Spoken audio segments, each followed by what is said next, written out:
नमस्कार आमर ये मोर सहयोगी आमर पार्लियामेंट अफेयर एवं स्वास्थ्य मंत्री मुकेश मालिंग भाई अच्छा आम संगे नित्यानंद भाई अच्छा जे मास एजुकेशन एससी विभाग मंत्री दायित्व अच्छा ओबीसी मोर्चार आम राज्यर सभापति सूरत भाई अच्छा सुजीत भाई मीडिया विषय देखुं अनिल भाई संचालन कर प्रवक्ता विषय आमर गोटे संवाददाता सम्मेलन आम ओबीसी मोर्चा सभापति 14 तारीख कैबिनेट पर 15 तारीख दिन ये आपण आगे मुख्यमंत्री धन्यवाद देते आज मो विषय लाइन दोहरेबी जे आम 2024 मसीहा संकल्प पत्र पछुआ वर्ग बाबद आम जो जो विषय कही आम से प्रक्रिया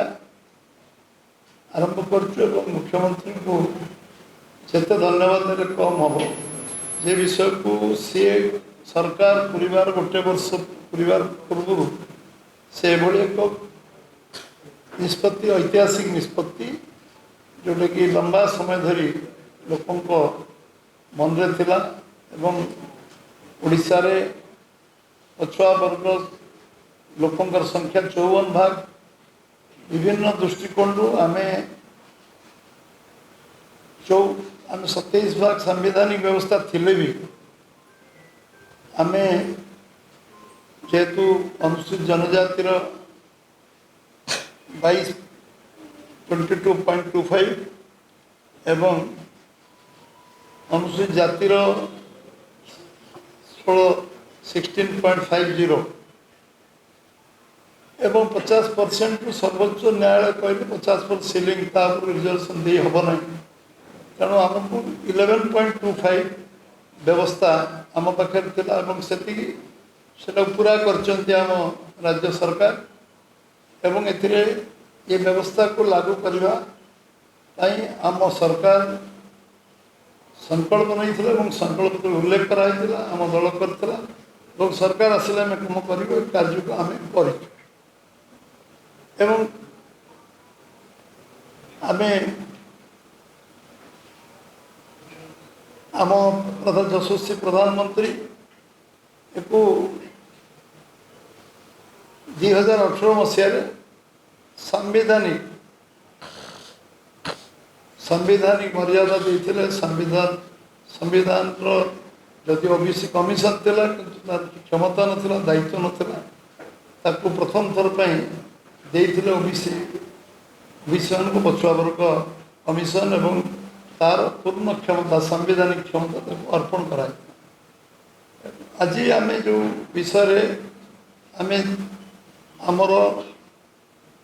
समाजर सबु स्तर तल पाचर थिबा लोक समस्त समान स्तर को आसु आज लंबा समय धरी समान स्तर को आसापी जो व्यवस्था करने कथा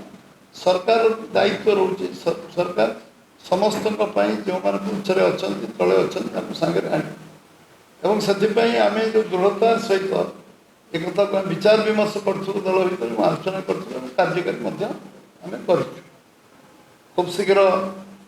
ये विषय मेडिकल और टेक्नोलोजी एवं टेक्निकल एवं स्कूल शिक्षा क्षेत्र में 11.25 संरक्षण सपक्ष में बीजेपी निजर मत रखी खूब शीघ्र से कार्य प्रक्रिया चली सरकार से कार्य लगी शीघ्र से कार्यकारी होगा जाऊँगी सबु क्षेत्र में 11.25 रिजर्वेशन आमर ओडिशार सबु विद्यार्थी मान मिल सबु शिक्षा क्षेत्र में सबु क्षेत्र में आम दबाक जाऊँ प्राय ये कार्यक्रम विषय दल और सरकार विषय विधिवत आलोचना और संकल्प पत्र को आम संकल्प नहीं कार्यकारी करें से विषय कार्यकारिता पूर्णांग करा